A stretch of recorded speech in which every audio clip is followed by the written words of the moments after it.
See, for instance, take number 2 and do it. See, for instance, take number 2 and do it. See, for instance, take number 2 and do it. See, for instance, take number 2 and do it. Okay, quiet. Here's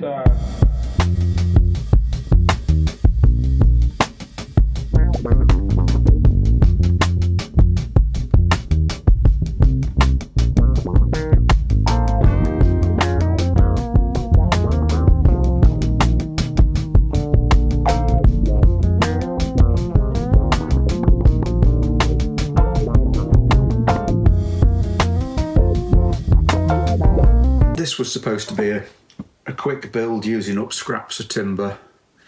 It's turned into a bit of a marathon. The body's going to be lacquered now, and I just want to fret the neck. I'm not showing you the fretting process, I'm sure you know that, but I did want to show this new fret press I've just got from Gary at GMC Luthier Tools. Really good to deal with. He makes some absolutely quality kit and has some great designs. Have a look on his website, there'll be a link in the information. This one is just for doing separate necks.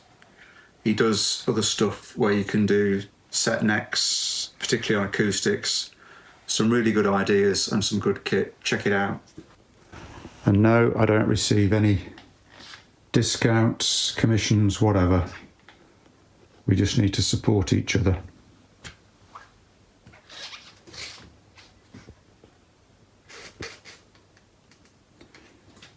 The headstocks worked well in the copper leaf. I'll put the decal on this afternoon. All fretted, still needs to be dressed. It's decal time now.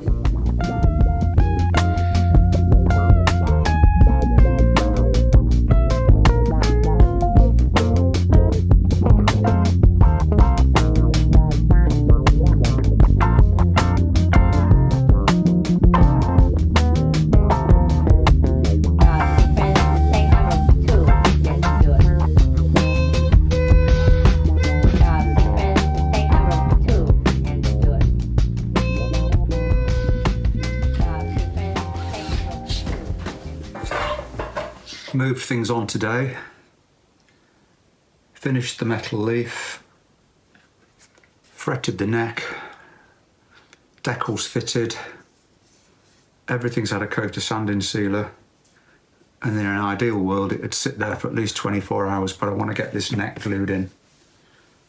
So on with that.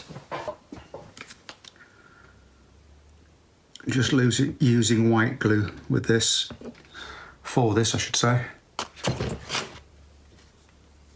It can be removed should the need arise. If we'd had a neck pickup, I'd probably have put a tenon on the neck, although it's really not needed. There's more than enough glue area here. And when you think about the regular headstock breaks you get on Gibsons and the amount of, or the break area, the amount of wood that you're actually able to glue, it's really quite small an area compared to your standard neck pocket.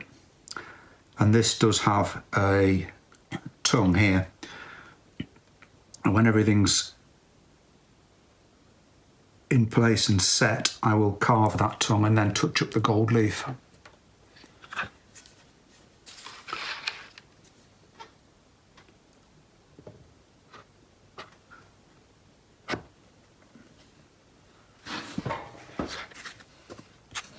That now needs clamping. Nothing like stating the obvious.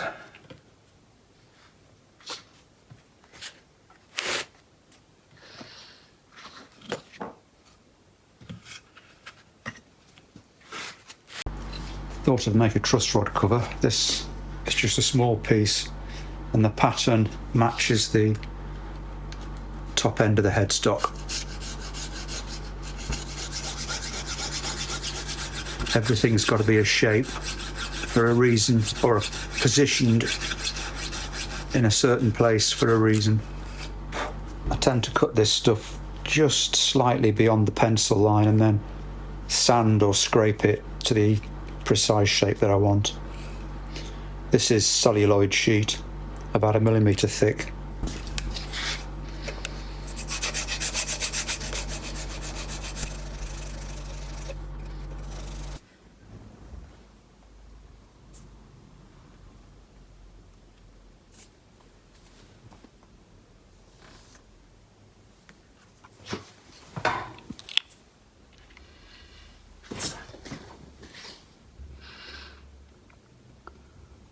I've chosen white pearloid because it matches the binding on the neck. The neck binding was, or the headstock binding was a decision that was taken before I'd even thought about doing the guitar.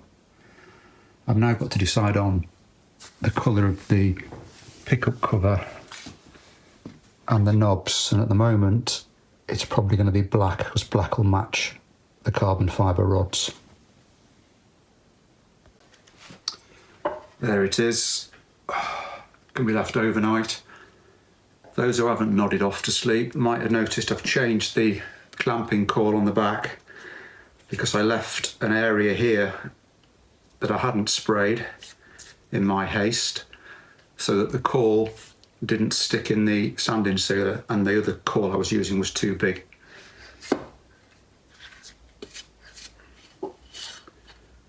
All being well, that'll be fine tomorrow morning and we can carry on.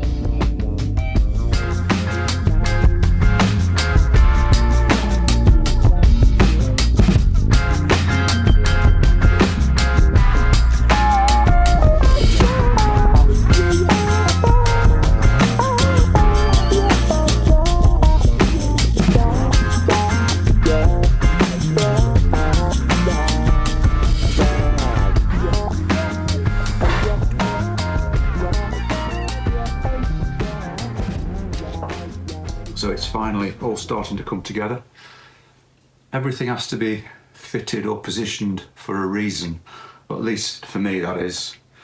So I'd already decided on the bridge, we're going to have to go with a black pickup cover and black knobs, because they will match the black rods, the black carbon fibre rods in the body. Knobs will be positioned such that that front one lines up with the centre line of the back of the bridge, and then the space about 50mm apart, which just fits nicely in the control cavity. I've made a truss rod cover out of white pearloid. I've chosen white pearloid because the neck is bound with white pearloid, and that was a decision a while ago. If I'd known what I was going to do from the start, I'd have probably used black pearloid. The shape of the truss rod cover, you know, I agonise over things like this, God knows why. It mimics the detail at the end of the headstock. I guess most people wouldn't even notice. Back of the guitar.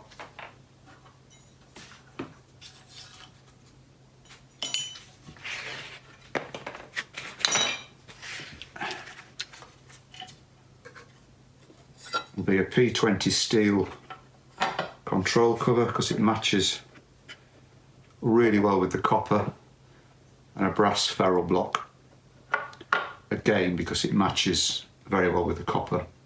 The whole thing now needs lightly rubbing back with a 600 or 800 grit, and then given a couple of clear coats of gloss nitro.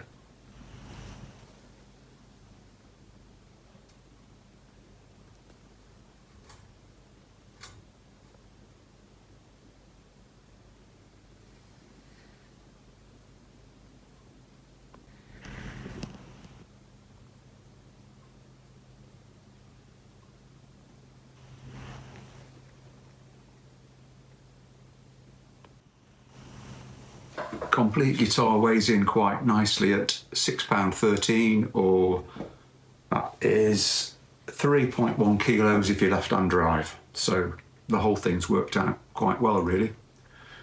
Just need to hear what it sounds like now. There'll be one final video on this guitar in about a month's time, when it's been lacquered and assembled. Please let me know what you think of the design in the comments, whether you like it or hate it. You'll be able to see the guitar at several guitar shows that I'm doing this year, along with the other NCG models. Asa will flash up a list of the shows now. Hopefully you'll get a chance to get along and see them for real.